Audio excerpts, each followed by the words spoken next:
Having trouble with your garage door's safety beam sensors? While we don't recommend bypassing them permanently, you might need a quick workaround in case of a malfunction.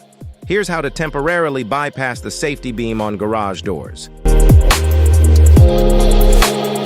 Safety beams are installed to protect you and your loved ones, preventing the door from closing if anything is in the way. However, these sensors can sometimes malfunction or get misaligned, causing your garage door not to close properly.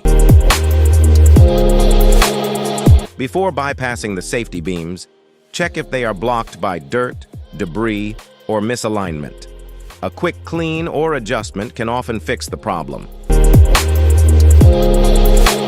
If the issue persists and you need to close the garage door temporarily, here's what you can do. Locate both sensors at the bottom of your garage door tracks. Gently point them directly at each other, making sure the LED lights are steady.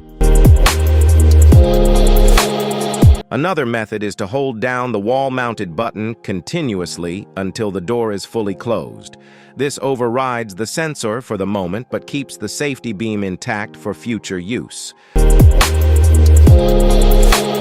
Remember, bypassing the safety beam is only a temporary solution. We recommend calling a professional to repair or replace the sensors as soon as possible to ensure your garage door remains safe for use. Bypassing the safety beam can help in a pinch, but safety should always come first. Thanks for watching, and don't forget to like and subscribe for more garage door tips.